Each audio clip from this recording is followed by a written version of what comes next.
सावन राजपाल का इकलौता संतान था। राजपाल के कई लड़कियां थीं। राजपाल ने अपनी सारी लड़कियों को ब्याह दिया था।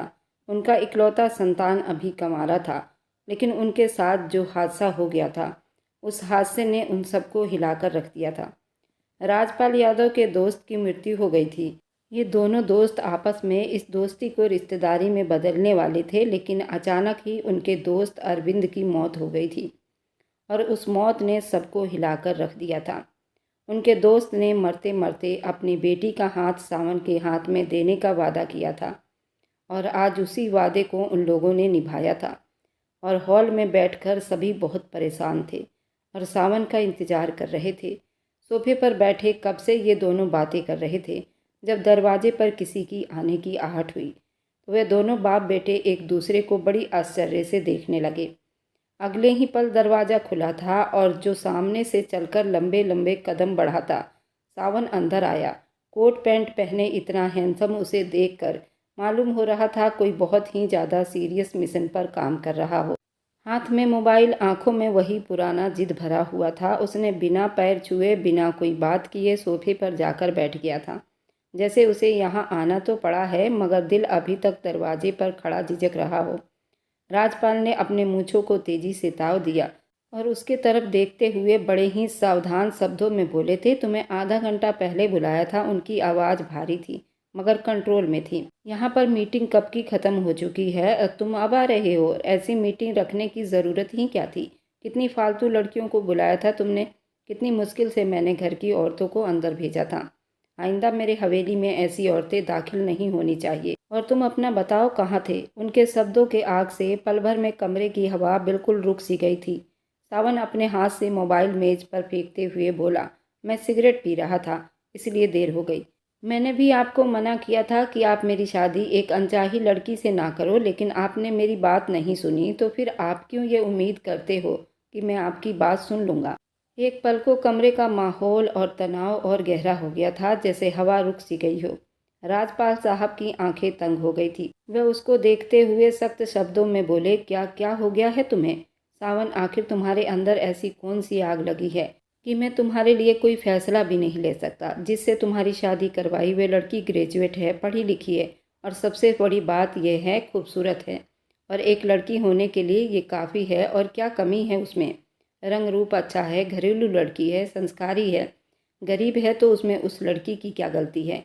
कौन सा तुम्हें उसका पैसा चाहिए था। तुम्हारे पास अपनी खुद की इतनी दौलत है, तुम कोई भिखारी थोड़ी हो।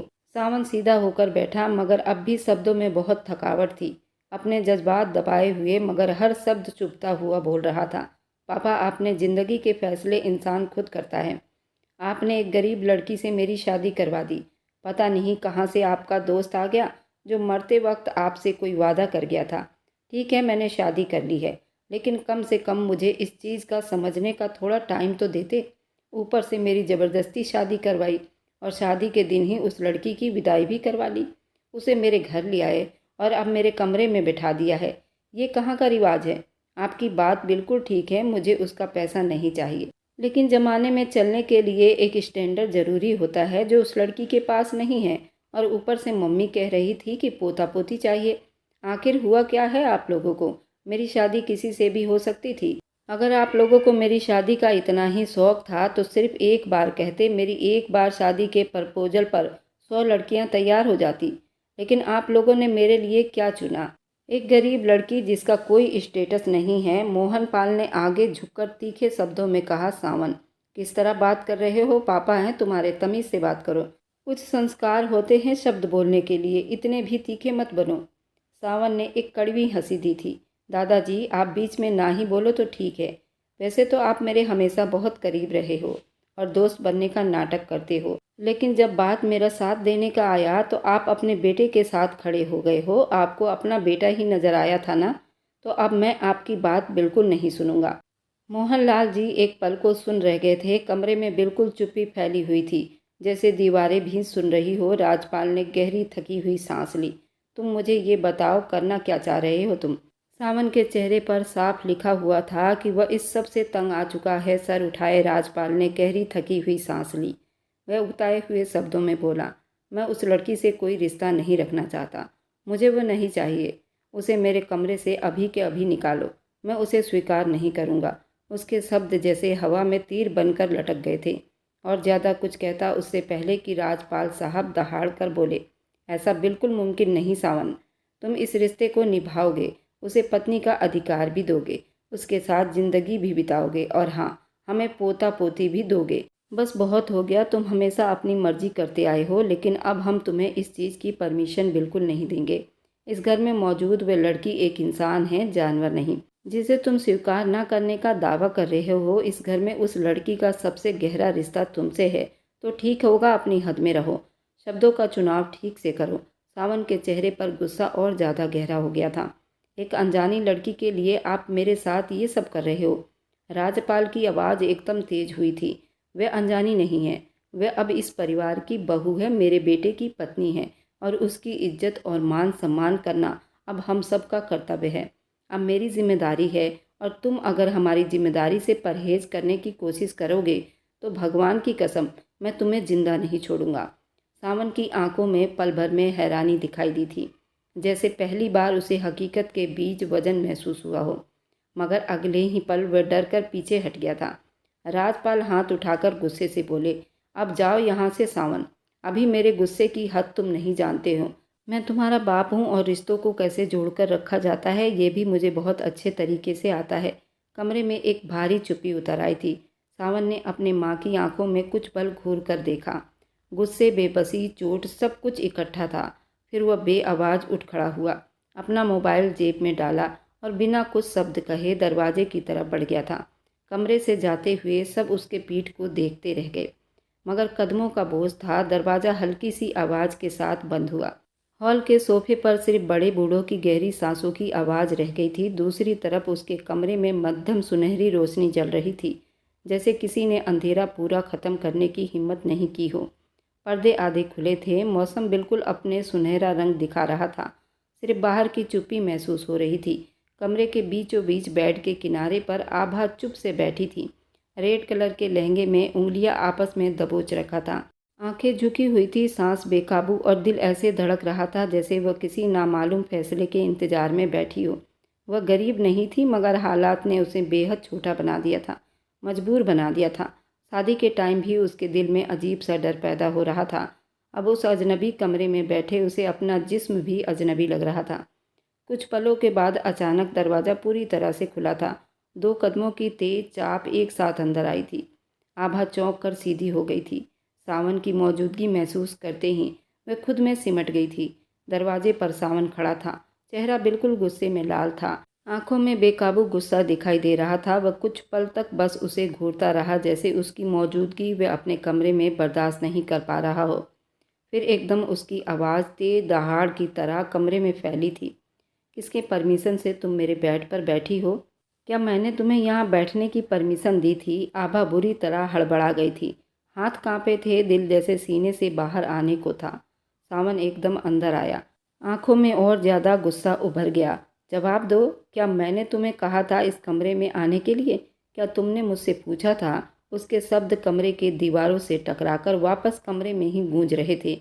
आभा धीमी कांपती हुई आवाज़ में बोली, आपकी माँ ने मुझे यहाँ पर लाकर बिठाया था। बिल्कुल चुप, आवाज़ ना आए तुम्हारी।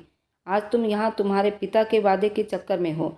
मरते मर गया और तुम्हें मेरे सर पर लाद गया, इसलिए मेरे सामने जुबान खोलने से पहले 100 बार सोचना होगा। सावन उसकी बात काटते हुए जोर से बोला, अब उतरो जल्दी से मेरे बिस्तर से। मेरा बिस्तर तुम्हारी वजह से गंदा हो जाएगा। आभा डरती हुई जल्दी से खड़ी हो गई। उसके कदम लड़खड़ाए, मगर खुद को संभाल लिया था। सावन धीरे धीरे उसकी तरफ बढ़ा, जैसे हर कदम उसके सब्र को और ज़्यादा खतरनाक बना रहे हों। सावन उसे ऊपर से नीचे तक निहार रहा था। फिर तेज शब्दों में बोला, अगर तुम्हारे दिमाग में झूठ का ख्याल आ रहा है कि मैं तुम्हें पत्नी का अधिकार दूंगा, तो अभी ये बात अपने दिमाग से बिल्कुल निकाल दो। तुम मेरे लिए सिर्फ इस घर की नौकरानी हो। इससे ज़्यादा तुम्हारी मेरी नज़र में कोई औकात नहीं। मैं तुम्हें इस घर में सिर्फ एक नौकरानी से बढ़कर कुछ नहीं समझूंगा। ये भी तुम पर मेरी मेहरबानी होगी। मेरा बस चले तो मैं अभी के अभी उठाकर यहाँ से बाहर फेंक दूँ। तुम इस कमरे के लायक नहीं। आभा की आंखें भर आई थी, मगर वह कुछ बोल ना सकी। सावन की आवाज़ और गुस्से में हो गई थी। कान खोल कर सुन लो, मैं जो कह रहा हूँ तुम्हें वही करना पड़ेगा। मेरे हर काम करने पड़ेंगे, मेरे कपड़े प्रेस करना, मेरे जूते पॉलिश करना, वक्त पर खाना बनाना, सुबह जब मैं उठूँगा तो मेरे साथ कमरे से बाहर निकलोगी। अपनी मर्जी से अकेले गई तो हड्डियाँ तोड़ दूँगा तुम्हारी, समझ आई? मुझे तुम्हारी तरफ से कोई शिकायत नहीं चाहिए।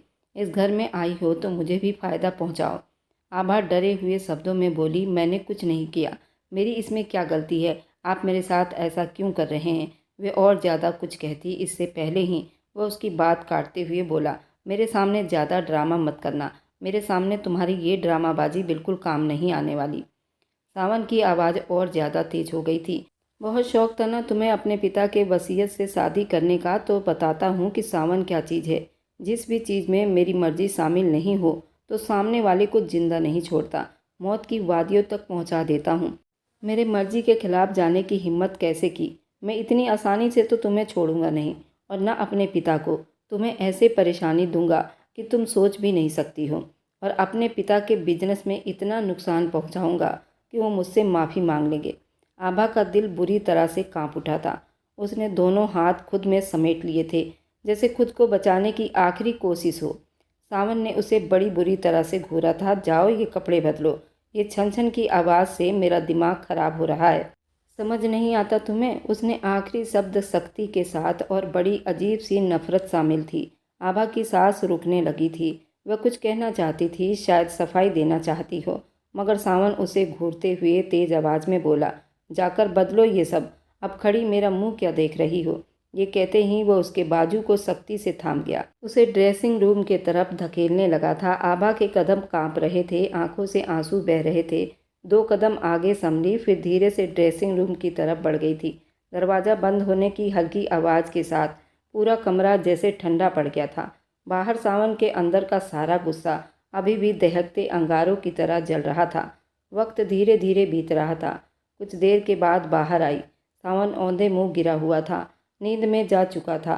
आभा चुपके से उसके बगल में जाकर सो गई थी। एक पल के लिए सावन की आंख खुली तो मगर वह नज़रअंदाज किए सोता रहा। अगली सुबह का सूरज पूरा निकल चुका था। सबने जल अर्पण कर लिया था, लेकिन सावन के कमरे में अभी वही सारे अंगारे जल रहे थे। उसके कमरे में सुबह की नरमी हल्की रोशनी फैली हुई थी। खिड़की के किनारों से धूप अंदर झांक रही थी, मगर हवाओं में बिल्कुल चुप्पी थी, जैसे पूरी दुनिया रुक सी गई हो। आभा की आंख धीरे से खुली। उसका जिस्म थकावट से चूर था। वह दिमाग में रात के शब्द अब तक तीर बनकर चुभ रहे थे। कुछ देर यूं ही छत को घूरती रही, जैसे खुद को समझे बिना आगे बढ़ना मुश्किल हो। आखिर उसने आंखें बंद किए, गहरी सांस ली और हिम्मत इकट्ठी की और उठ बैठी। सर घुमाकर उसने झुककर कदम नीचे रखा, वॉशरूम की तरफ गई, अपने मुंह पर पानी के ठंडे छींटे डाले। थोड़ी देर के लिए दिल की बेचैनी कम हो गई, जिस्म का बोझ वैसे ही रह गया था। बाहर आई तो सावन अभी भी गहरी नींद में था।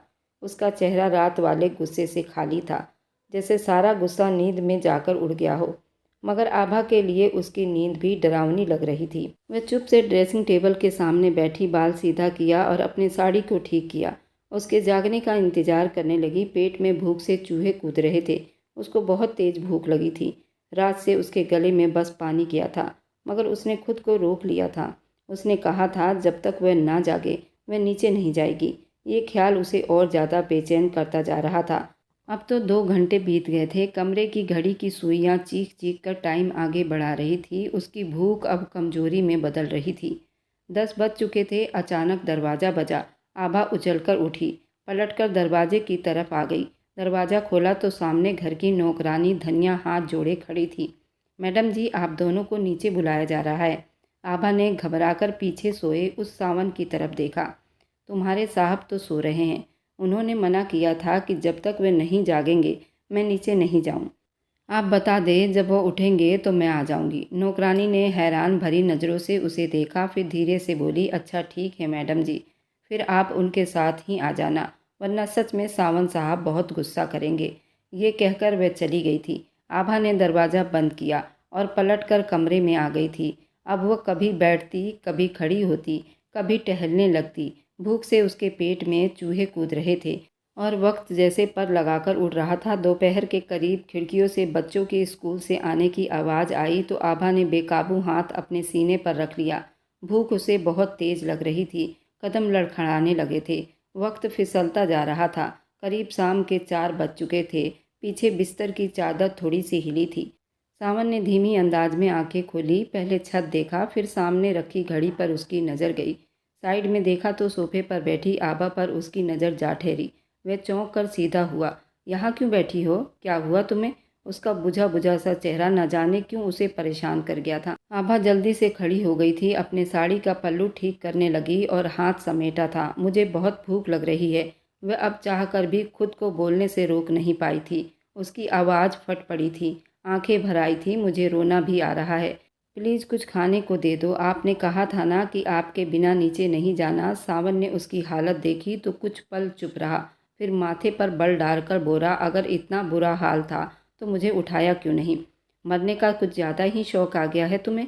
वह कुछ कहने वाली थी मगर सावन ने सामने पड़ा फ़ोन उठाया और कहने लगा, जल्दी से 2 मिनट में ऊपर नाश्ता भेजो, देर नहीं करना। फ़ोन रखकर आभा की तरफ पलटा। उसकी कांपती आवाज़ निकल रही थी। वह ठीक से बात नहीं कर पा रही थी। मेरे सामने ये गरीबों वाली हरकत मत किया करो। न जाने क्यों अचानक ही उसको फिक्र सताने लगी थी। आभा जल्दी सर झुका गई थी। जी मैं बस डर गई थी। रात को आप बहुत गुस्से में थे। सावन बड़ी गुस्से से सांस छोड़ी थी, जैसे उसकी वजह उसे और ज़्यादा बुरा लगा हो। बस अब ये ड्रामा बंद करो। वह कमरे के दरवाजे की तरफ बढ़ा, दरवाज़ा खोला और बोला, मेरे कपड़े निकाले हैं या नहीं? आभा धीरे से बोली, जी रखे हुए हैं वॉशरूम में। आपकी एक ड्रेस है, कोट पैंट। बिना कुछ कहे कपड़े उठाता अंदर चला गया। दरवाज़ा धीमी आवाज़ से बंद हुआ। आभा वहीं खड़ी रह गई। भूख, कमजोरी और चुप्पी के बीच में लटक रही थी। वो पूरी तरह सांस नहीं ले पा रही थी। कुछ पल के बाद ही कमरे का दरवाज़ा बज उठा था। उसने दरवाज़ा खोला तो सामने नौकरानी खड़ी थी। हाथ में खाने के ट्रे लिए थी। वह खाना अंदर रखकर चली गई थी, जबकि वो बिना कुछ भी कहे सीधा खाने की मेज की तरफ चली गई थी। चुपचाप खाना खाने लगी थी। वह चाहकर भी इंतजार नहीं कर पाई थी। वक्त धीरे धीरे बीतता जा रहा था। कुछ घंटे के बाद आंगन की रोशनी पूरी तरह जल पड़ी थी। शाम की मध्यम बल्ब की रोशनियां खिड़कियों के पर्दों से टकराकर अंदर आ रही थी, मगर अंदर का माहौल तनाव से भरा हुआ था। सब लोग एक जगह इकट्ठे बैठे थे। राजपाल सब अपने कुर्सी के साथ बैठे थे। मोहन साहब भी गहरी चुप्पी में डूबे हुए थे। कुछ आस पड़ोस वाले भी थे, जिनके नज़रें बस दरवाजे की तरफ जमी हुई थी। दरवाज़ा खुला। सावन और आभा धीरे धीरे आंगन में दाखिल हुए थे। आभा की आंखें झुकी हुई थी, हाथ मजबूती से अपने साड़ी के पल्लू को थामे हुए थी। सावन बिल्कुल सीधा गर्दन किए गुस्से वाली अंदाज में बोला, उसे अभी किसी बात की परवाह नहीं है। उन्होंने वहां बैठे सभी को प्रणाम किया। एक तरफ सोफे पर बैठ गए थे। कुछ पल सब लोग चुप रहे। फिर राजपाल साहब अपनी सख्त आवाज़ में बोले, इतनी देर से क्यों जागे हो? तुम इस मासूम लड़की को भी अपने कमरे में फंसा दिया था और अब नाश्ता करके आ रहे हो। इंसानियत तुम्हारे अंदर से कहाँ गई? तुम इंसान हो या जानवर? कोई टाइम टेबल है या नहीं? या इंसानियत ही तुम्हारे अंदर से मर गई है? शाम के 4 बजे तुम नाश्ता कमरे में मंगवा रहे हो, जबकि नौकरानी बता रही थी तुम्हारी पत्नी सुबह के 8 बजे से जागी हुई है और तुमने उस पर हुक्म चलाया था कि तुम्हारे बिना कमरे से बाहर नहीं निकलेगी। पागल हो तुम? ये शब्द सीधा सावन के दिल दिमाग पर एक घाव की तरह गिरा था। सावन ने बड़े गुस्से से गर्दन मोड़ी। चेहरा बिल्कुल झुलस गया था। आप क्या चाह रहे हैं? इसे छोड़ दूं? मेरे लिए कोई समस्या नहीं, और इसे डिवोर्स देने में मुझे 2 मिनट लगेंगे। अब बस हुक्म करो, मैं अभी डिवोर्स पेपर मंगवाकर उस पर साइन कर देता हूँ और हम सब की प्रॉब्लम सॉल्व हो जाएगी। फिर जहाँ मर्जी इसे बुला लेना। वहाँ सब चौंक गए थे। आभा के हाथ और ज़्यादा अपने पल्लू पर ज़्यादा सख्ती से जम गया था। आभा का दिल और ज़्यादा जोर से धड़कने लगा था। सावन गुस्से में आगे झुकते हुए बोला, मैं जितने बजे चाहूँ उठूँगा, मुझे कोई कुछ नहीं कहेगा। अगर ये मेरी पत्नी है तो मैं उसे अपने तरीके से चलाऊँगा। ये कहाँ जाएगी, किससे मिलेगी, किस वक्त कमरे से निकलेगी, क्या खाएगी, ये मेरी समस्या है। आप में से कोई भी इस चीज़ में दखल अंदाजी करने की कोई ज़रूरत नहीं। हर शब्द में उसके जहर भरा हुआ था। और ज़्यादा बोलने लगा, शाम को 8 बजे ये कमरे से बाहर निकलेगी। पूरा दिन भूखी रहेगी, प्यासी रहेगी, मुझे परवाह नहीं। ये मेरा फैसला है और उसमें किसी को भी बोलने की ज़रूरत नहीं, और ना ही और कुछ बर्दाश्त करूँगा। कमरे की हवा जैसे पल भर को रुक सी गई थी। राजपाल ने उसे ऐसी नज़रों से देखा जैसे गुस्से से ज़्यादा दुख था। इतना मत उड़ो कि बाद में तुम्हें खुद ही पछताना पड़े। वह भी इंसान है, कोई जानवर से तुम्हारी शादी नहीं करवाई गई। सावन होश में तो हो? क्या हो गया है तुम्हें? सावन ने जल्दी उलझे हुए शब्दों में बोला था। पापा और ज़्यादा कुछ कहता इससे पहले कि राखी देवी तेजी से बोली, बस बहुत हो गया। राजपाल जी आप चुप हो जाइए। और तुम सावन के तरफ उंगली उठाकर बोली, ये किस तरीके से बात कर रहे हो अपने पिता से? चुप हो जाओ अभी के अभी। अब मैं तुम्हारी और ज़्यादा बातें बर्दाश्त नहीं करूँगी। तुम्हें इस तरह अपने पिता का अपमान नहीं करना चाहिए। ये पहली बार था किसी ने उसके गुस्से पर डायरेक्ट रोक लगाई थी। सावन जो एकदम खड़ा हुआ था, सोफे के नीचे कालीन समेत हिल गया था। उसने राखी देवी को ऐसे घूरा था जो पूरी आंगन में सन्नाटा फैल गया था। वह गुस्से से दहाड़ा, जिसे तुम मेरी पत्नी बनाकर लाई हो ना, तो अब ये जिसकी पत्नी है उसे ही संभालने दो। मुझसे ज़्यादा बातें बनाने की कोई ज़रूरत नहीं। सबने दिमाग ख़राब कर दिए है। कोई छोटा बच्चा नहीं हूँ कि हर चीज़ के लिए मुझे रोका टोका जाए। ये मत करो, वो मत करो, यहाँ मत जाओ, वहाँ मत जाओ। बस बहुत हो गया। परेशान हो गया हूँ मैं आप सबसे। उसका आखिरी शब्द ज़ोर से गूंजा था। फिर वह तेज़ कदमों से बाहर निकल गया था। उसके जाते ही दरवाज़ा ज़ोर से बंद हुआ। आवाज़ पूरे घर में फैल गई थी। आंगन में एक भारी चुप्पी उतर आई थी। आभा अपनी जगह पर बैठी सबको देखती रह गई थी। आंखों में उलझन, दिल में डर, दिमाग में सिर्फ एक सवाल था, ये क्या हो रहा है और क्यों हो रहा है? उसकी नज़रों में सिर्फ आश्चर्य ही झलक रहा था, जैसे दुनिया उसके सामने अजनबी जुबान बोल रही हो। घर में बैठे लोग उसे देख रहे थे, मगर कोई भी उसके शब्दों का अकेलापन नहीं समझ पा रहा था। वही रात का बोझ, वही चुप्पी जो हर आवाज़ को तेज करती थी। वक्त तेजी से बीतता जा रहा था। कुछ देर वहाँ बैठी थी, फिर राखी देवी के परमिशन से अपने कमरे में चली गई थी। रात का अंधेरा चारों तरफ फैल चुका था। करीब 2 बजे के बाद वह कमरे में दाखिल हुआ तो बाहर के आंगन की मध्यम रोशनी उसके पीछे आ रही थी। अंदर हल्की सी ठंड थी। पर्दों के पीछे खिड़की से आई हुई हल्की सी नमी का एहसास हुआ था। वह बिस्तर के किनारे पर सोई हुई थी।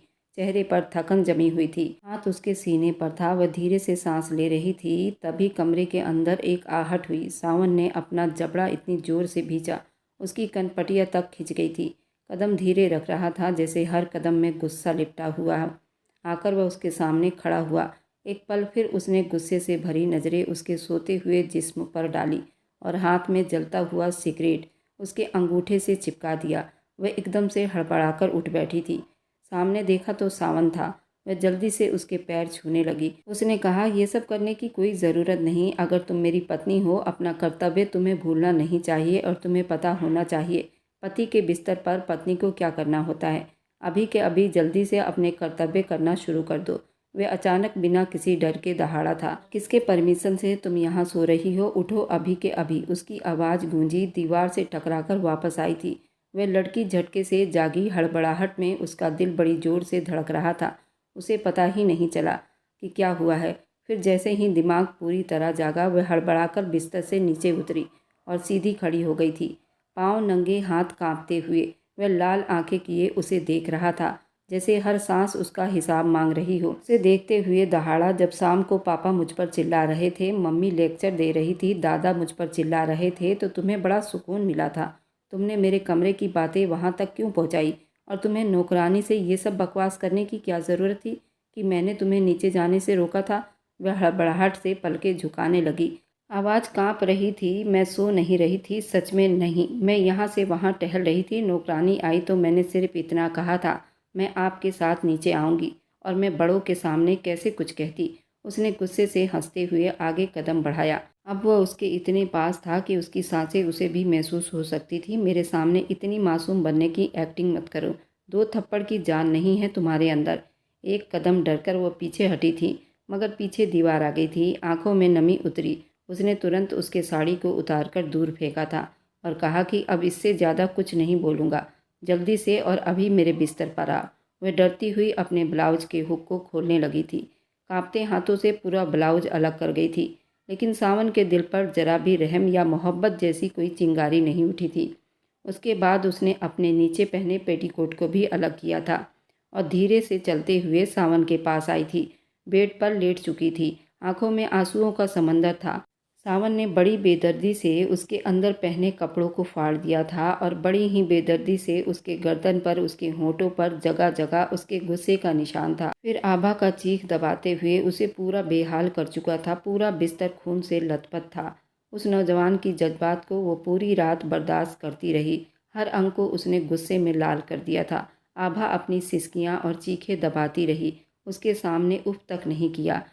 जब उसके गुस्से की आग बुझी, जब तक सुबह के 10 बज चुके थे, आभा को डांटते हुए कहने लगा, ये जितने भी गंदे चादर है इसे उठाओ और जाकर वॉशरूम में अभी के अभी धोकर आओ।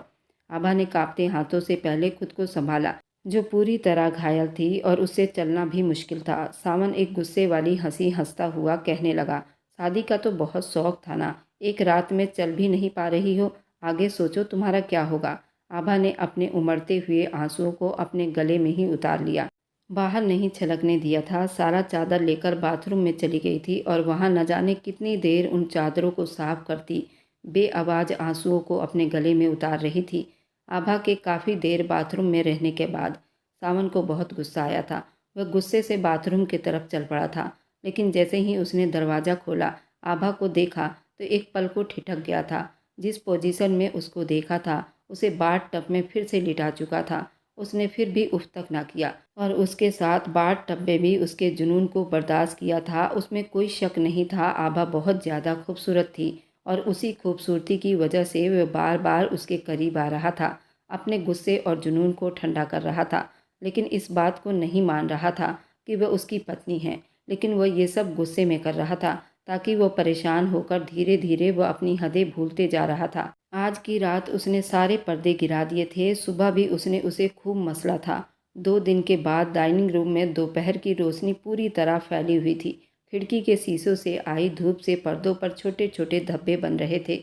दोनों अंदर दाखिल हुए। आगे सख्त कदमों के साथ सावन था, पीछे आभा दबे कदमों के साथ, जैसे हर कदम उससे परमिशन मांग रही हो। आकर कुर्सी पर बैठा, आभा भी धीरे से उसके बगल में बैठ गई। हाथ आपस में उलझे हुए थे, गर्दन झुकी हुई थी। कुछ पल बाद नौकरानी अंदर आई और खाने की ट्रे मेज पर रखा था। कई तरह के डिश थे। अगले ही पल धमाके की आवाज़ गूंजी थी। उसने पूरी ट्रे गुस्से से दोनों हाथों से उठाकर जमीन पर दे मारी थी। बर्तन चारों तरफ बिखर गए थे, अलग अलग सब्जियां और दाल नीचे बिखर गई। उसकी आवाज़ इतनी तेज थी कि आभा का दिल उछलकर गले में ही आ गया था। वह घबराहट से जल्दी अपनी जगह से उठ खड़ी हुई, उसके तरफ घूम कर दहाड़ा था, इस घर में तुम्हें क्यों लाया गया है? मेरे काम करने के लिए ना, मेरी सेवा करने के लिए ना, तो फिर नौकरानी खाना क्यों लगा रही है, पूछ सकता हूँ मैं? उसके शब्द हर तरफ गूंज गए थे। आभा पलके झुकाती बोली, मुझे मुझे नहीं पता, किसी ने मुझे बोला ही नहीं, वरना मैं बना देती आपके लिए। वह कुर्सी पर हाथ मारता चीख कर बोल रहा था, तो जाओ अभी मेरे लिए नाश्ता बना कर लाओ, मैं यहीं बैठकर इंतज़ार कर रहा हूँ। तुम्हारे हाथ का ही खाऊंगा, अब तुम ही बनाओगी सारा घर का खाना। बहुत कर लिया तुमने आराम। वो घबरा कर एक पल उसे देखती ही रह गई थी, फिर डरते हुए बोली, अच्छा आप क्या खाएंगे ये तो बता दो। उसके चेहरे पर जैसे आग भड़क उठी थी। इसके आगे की कहानी बहुत दिलचस्प रहने वाली है। क्या सावन आभा को पत्नी वाला अधिकार दे पाएगा या नहीं? क्या सावन किसी और लड़की को पसंद करता है? इसके आगे की कहानी बहुत दिलचस्प रहने वाली है, तो मिस ना करें। और मेरी वीडियो आप लोग जहाँ कहीं से भी देखते हैं, कमेंट में अपने शहर और राज्य का नाम ज़रूर बताएं। मुझे आप लोगों के कमेंट पढ़ने में बहुत आनंद आता है और उन सभी का मैं बहुत बहुत धन्यवाद करना चाहती हूँ। जो लोग मेरी वीडियो को देखते हैं, लाइक करते हैं और शेयर करते हैं। अगर आपको आज की कहानी पसंद आई है तो मेरे वीडियो को लाइक कीजिएगा और अपने दोस्तों के साथ शेयर भी कीजिएगा। और हाँ, अगर आपने अभी तक हमारे चैनल को सब्सक्राइब नहीं किया है तो ज़रूर सब्सक्राइब कर लें। मिलते हैं हम अपनी कल की एक और नई दिलचस्प कहानी के साथ। मुझ पर सदा अपना प्यार और स्नेह बनाए रखें। सभी को मेरा प्यार भरा नमस्कार दोस्तों। खुश रहें, स्वस्थ रहें, मस्त रहें।